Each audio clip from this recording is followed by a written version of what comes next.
I always make myself do something that I am terrified of.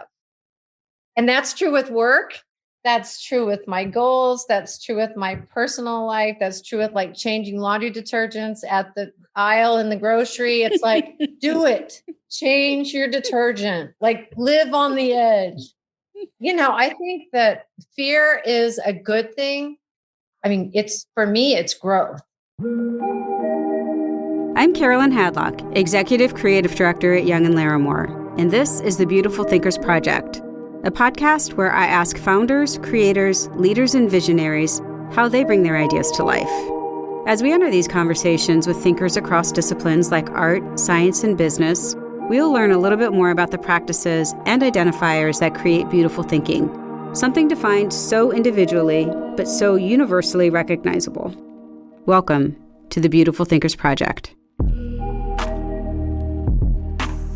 Today, I'm with Julie Browning Bova, founder and CEO of Julie Bova Interior Design, as well as JBB Home Collections. Julie and her team design unique and timeless environments for both commercial and residential projects nationwide. And bonus, Julie and I have known each other since college, where we both attended the same design program at Indiana University. So welcome to the show, Julie. It's so great to have you. Thank you for having me. I really appreciate the opportunity to be included with beautiful, creative thinkers. Julie and I have known each other since high school, a long time. So I've been following your work, your success, and it's been a pleasure to watch it. Well, thank you for that. I've been following you too, and it's fun to see all the things that you've accomplished as well. Thank you. Yeah, it's good. All right, well, let's jump into your work. Tell me just kind of where your business is today and how it's kind of changed over the years. I started not just interiors, but I started, with my dad in more of a commercial environment and enjoyed that so much. And then kind of branched out on my own because I really wanted to extend into just different avenues instead of doing the commercial jobs that were given to me at that time. Yeah. And so I kind of branched out into more of the residential projects at that time. And I loved sketching something all the way through construction and then actually furnishing something down at the very end. So by going on my own at that point, I was able to kind of do just a little bit of anything. And at the time, I really didn't say no to anything that came through the door. So if I was working on something commercially and they said, hey, you want to do our house? I'd be like, okay. I never really said no. I just kind of found my way through it. And my business grew from that. Always taking the tools and the things that my dad had taught me about being a good listener, looking at the project from the client's standpoint, the function, the environment, bringing the outdoors in, and really never looking at what I was going to take away from it from a monetary standpoint. That's been a huge advantage to me. So I've never not been busy. And ultimately, everything we do is about the client. And whether it's a commercial job like Cake Bake and trying to help interpret that dream, or somebody's home that they've dreamed about forever and cut clippings and interpreting and kind of orchestrating that dream home. I've kind of lucky enough to facilitate all that, put that together and have that goosebump moment at the end. And I'm never, ever tired of that. Every opportunity that I get, Carolyn, I swear it's like Christmas for me. I truly love the people. And for me, I am so much about understanding people, their history, their story, where they've been, where they're going. Do you have your grandma's chair? Can we recover that? Like, who are they? And how can I take the time to understand that story so that someone walks into these places and they identify with who they are and not who I am? And the furniture line came about based on a company that I had worked for 20 years. And about 2011, I kind of saw a place in the market where all these kind of big houses were being built and they were taking out all the walls. And this company had a lot of squishy, big upholstery pieces, but they didn't have anything that was beautiful from all angles. That's cool. They didn't have chairs that had pretty backs or pretty details or pretty size, and everything was overscaled. So I said I could make things that would still scale bigger when you sat in them, but they were still beautiful from all sides. It was really a wonderful opportunity on both sides, and an opportunity I get choked up talking about, but I will never forget that. And it kind of just skyrocketed from there. And I felt like there was a niche in the equestrian market where you had all this kind of vintage, kind of Western stuff, but no one had really taken that beautiful, iconic bit that we see so often in fashion. And when my dad had passed away, I always loved his Gucci loafers, and he had taken them down to Centos, across downtown, and had them resold a million times. And so I did these Yonkers ottomans that had baseball stitching on the top, and we put the bits on them. Mm-hmm. And when we showed them at market as a pair, they kind of represented his loafers. Oh, I love that. And it did really well. And you kind of think like, is this going to be a one-hit wonder, or is it going to like take off, But we still have people call and ask specifically for things. And every time I'm so flattered because I think it's iconic, in a way. It has just a real iconic feel. Well, it's not overtly equestrian. I mean, what I like about it is when you say that, I go, oh, I can totally see that. But I don't look at it and go, that's an equestrian piece of furniture. It's done so. You've blended worlds in such a nice way that it's not novel. Yeah. Now, are you still writing or no?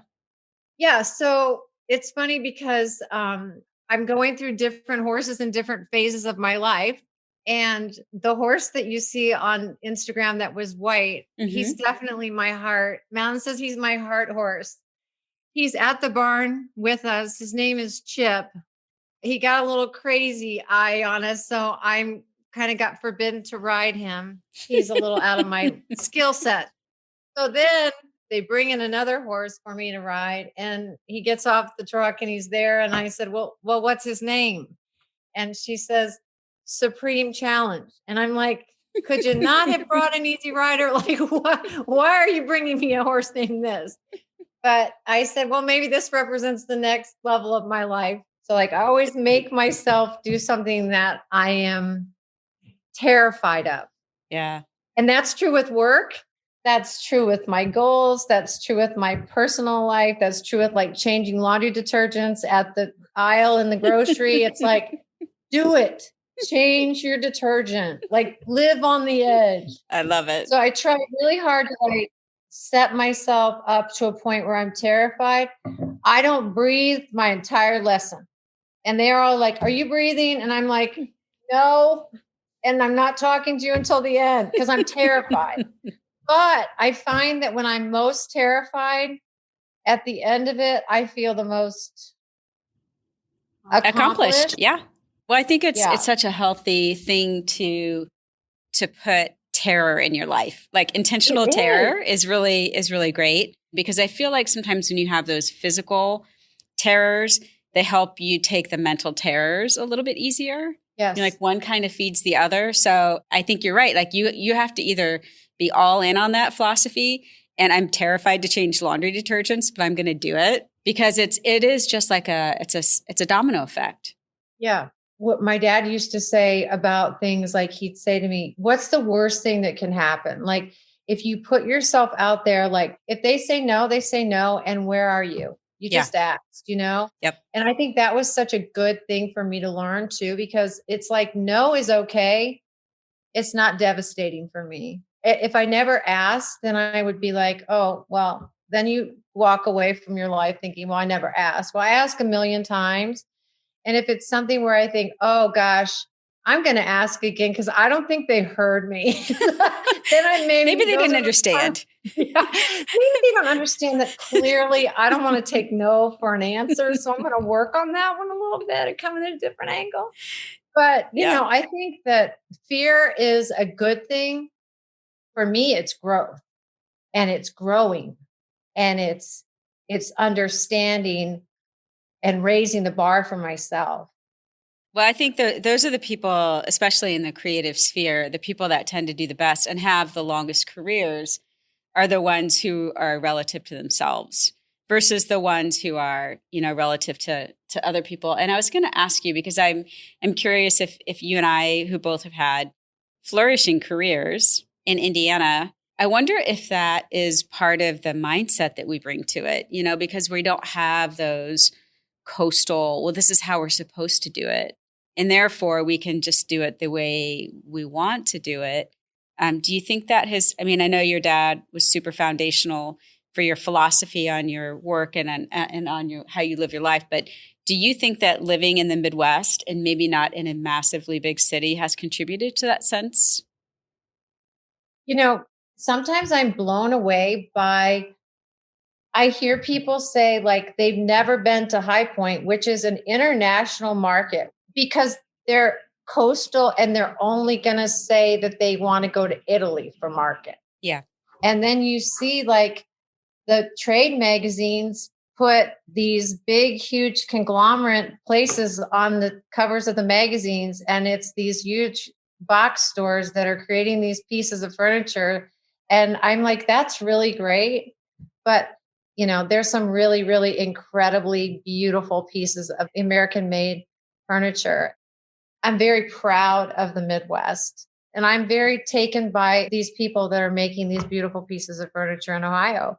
And those people that can do that, if we don't support that, they're going to go away. And they're the makers, they're families, they're generations of people that come in and take those places. And it's just. And dedicating their life to it. They do. And for me, like, making things is so important.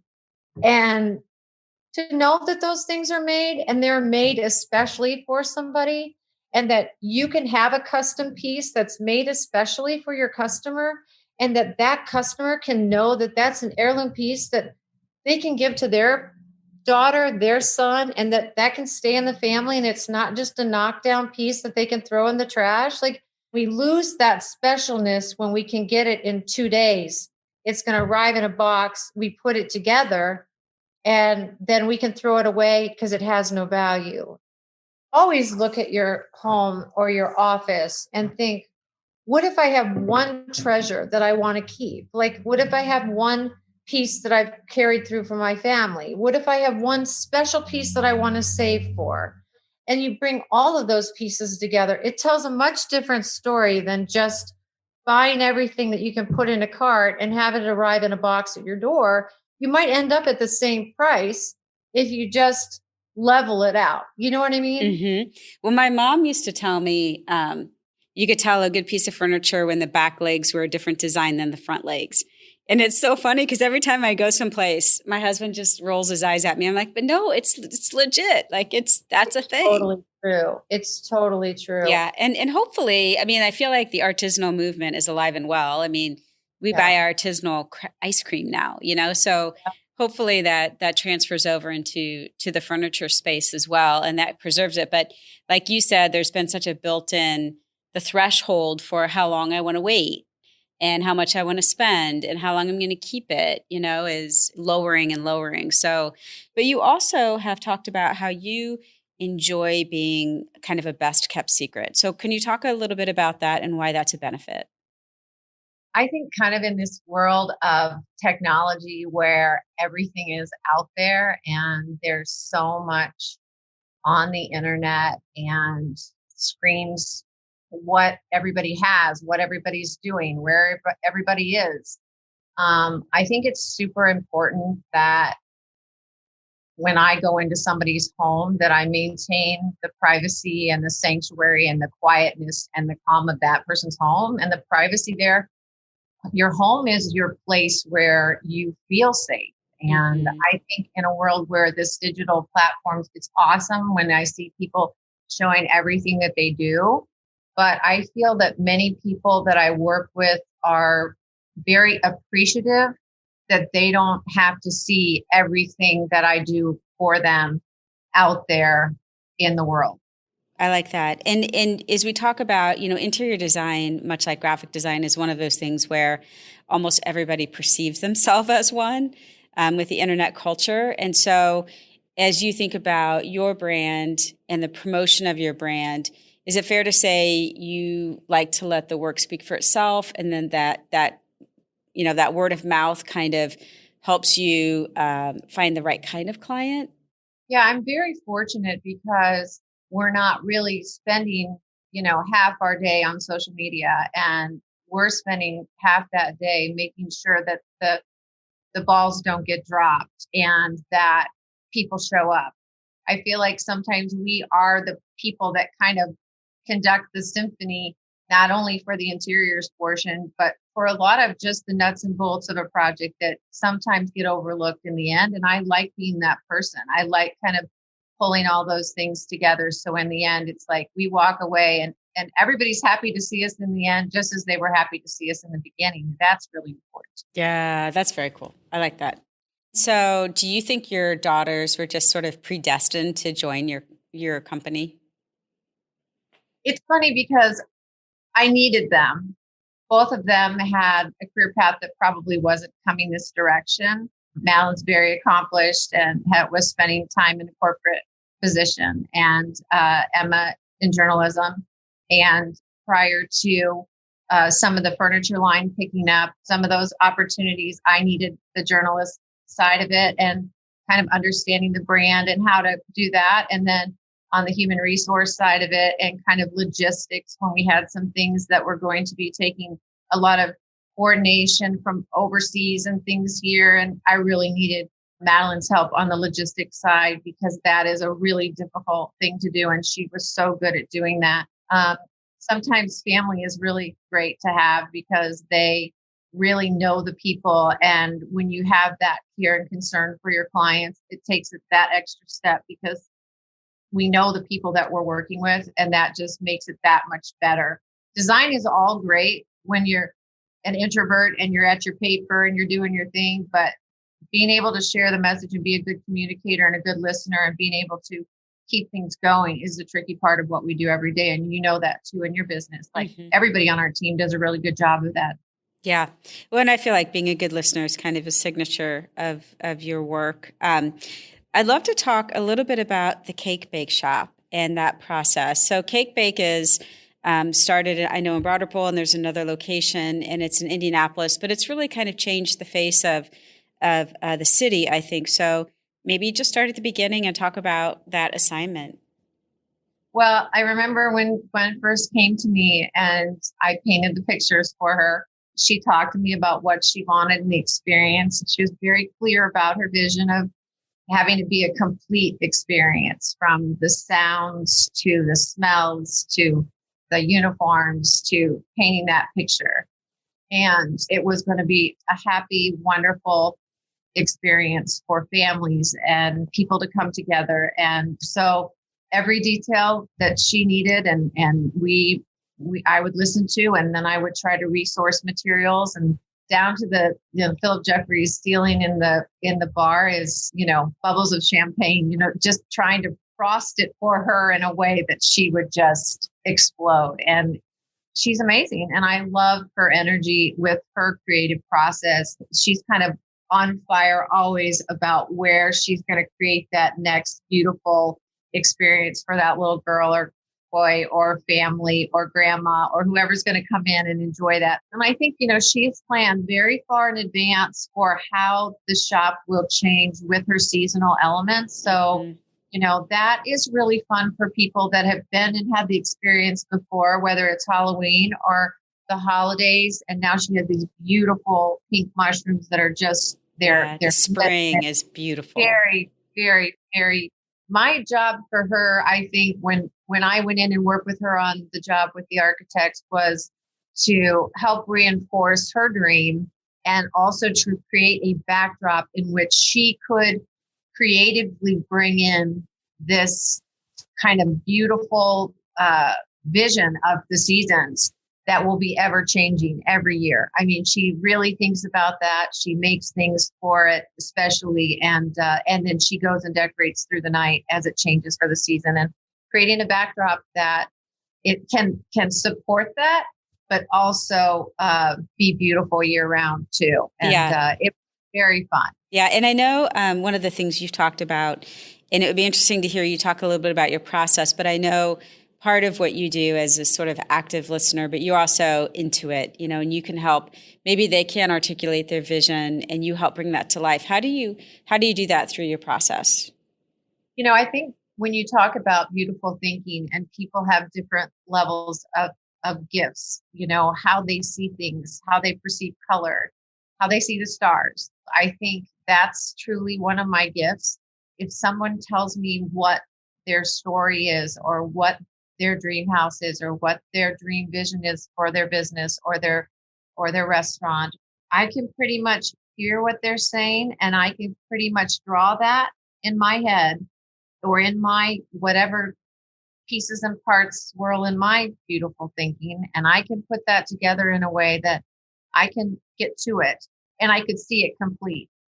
Whether that came from my dad being someone who pointed out details, who taught me very early on how important it was to look at all those things and put all those pieces and parts together in an architectural setting. Yeah. Or if that was just me absorbing all of that in, every line, every light, every texture, and then adding travel and art and all of those things. Somehow or another, I can take all of that, interpret what people say, and interpret that into an interior environment. Yeah. And many people can't see it finished. They can only see one element at a time, and they never can see the finished product. Yeah. So I definitely sense that you see it all come together, but I also love that you start with literally painting. A lot of this space is very much 3D modeling and it's very cold and it doesn't really have that humanity to it. So I think starting there kind of preserves that human, quotient throughout the process, I would imagine. Well, and I think with gouache, there's a lot of shading that can happen. There's a lot of layering with that. And sometimes it's so flat on a computer that even I have a hard time with that.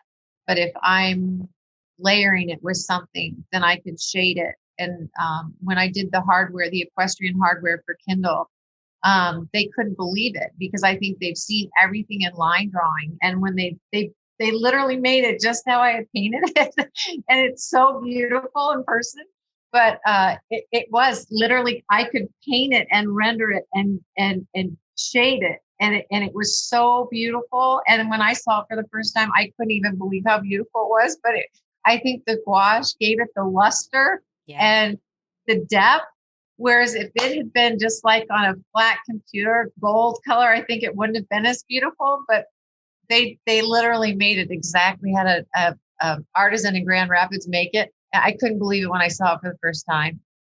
One of the things that stands out about you as well is the fact that you kind of took a chance and participated in the Ellen Design Challenge about 5 years ago. And I know that was a while ago, but I'd just love to hear you talk about why you think you were selected and then why you were glad you participated.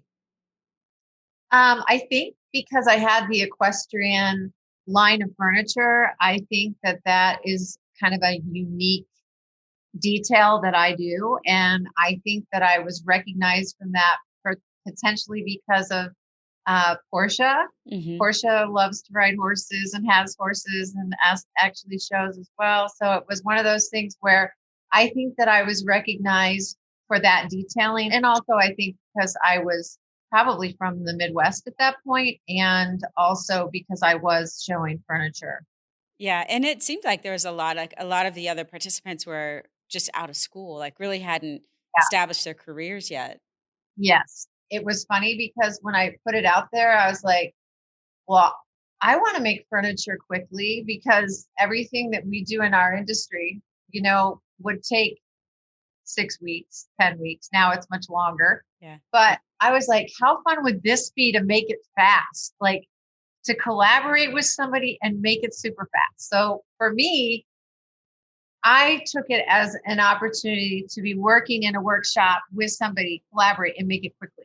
Yeah. I wasn't looking at it from a fame perspective because I was already selling stuff. I clearly was looking at it from a craft, hands-on, make it in a shop. Yeah. Yeah. Yeah. But it wasn't in my cards. But at the same time, I said to my family, are you guys okay with this? And I wasn't sure if they would resist or not. And they're like, yeah, go. And I was like, oh, they all said go. So I was like, okay. packed my bags and I went. I'm kind of challenged myself all the time to try new things. And I was terrified when I did the Ellen thing, but I was like, you know what?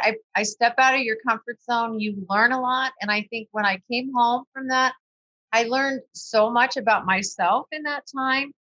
There was some alone time there. And I think I came back and I was so grateful for my family. I was so grateful for my job. I was so grateful for my, all of my people and what I do every day. And at that point, I was like, I don't really need to do anything else for the rest of my life except for my job, because I think you kind of chase after shiny objects and you kind of think, oh, I'll do this, I'll do this, I'll do this. And then you realize, I don't really need to do anything like that ever again. I didn't do it great, but it's okay to fail. It's okay to go and not win. But if you come away and you feel like I learned something about myself, then I'll tell that to my kids every day, all day long. That's actually a commonality that I find with a lot of the people that I speak with. The beautiful thinkers is they are not afraid to step out of their comfort zone. In fact, they kind of push themselves to do that no matter what the outcome is. So I think there's growth in that. Yeah. As we talk about those times in our careers, I mean, you and I, both shared going to the same design program, of course. And then your dad was such a pivotal presence for me, because when I got cut from the program and I was just, devastated. And not only did I get cut, but our professor told me, you have no talent, you're wasting your parents' money. And I was just rocked by that. As a college student, you don't have any ideas. And so I remember walking back to the house with you and having a conversation. And then I think you let your dad know. And he reached out to me that night and shared a very similar experience that he had had. And it was just so amazing for me to have somebody who was obviously so successful, so established, say, hey, this happened to me too. And look where I am. So you're going to look back on this and you're going to say, for whatever reason, it was meant to be. And it has been part of my journey and part of my path. And so even as I talk to people now, I try to share that as much as I can, because I think there's just massive growth in that. So I think it's something that we share as well. But it was interesting to have kind of your dad as a personal connection in that one. I love that. And I think he always said two things. He was always like, don't be afraid to fail. And it's okay if you fail, because just learn something from it. And I think he also was, he just always would say, keep going, just keep going. The last thing that I always ask all of our guests is, this is a project about beautiful thinking. And so I'm curious to hear how you would define beautiful thinking.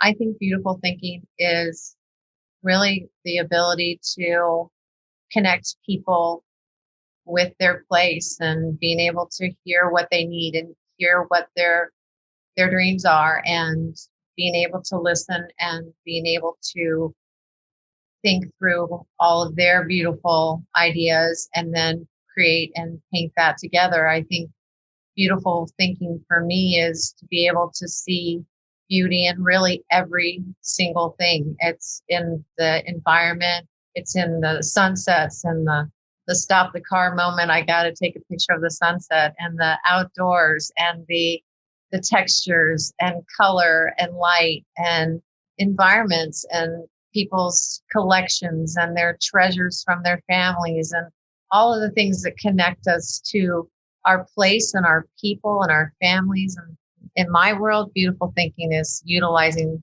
all the things, the treasures in the world, and bringing them together. That's lovely. Well, thanks, Julie. I will talk to you later. All right. Thank you so much for listening to this episode. I hope you found something that inspires you to think strange, different, new, and beautiful thoughts. This podcast was created and produced by Young & Larimore, an independent agency focused on helping national consumer brands take a stand. To explore more about today's conversation and all of the other thinkers I've spoken to, check out our blog, The Beautiful Thinkers Project, or follow us on Instagram @The Beautiful Thinkers.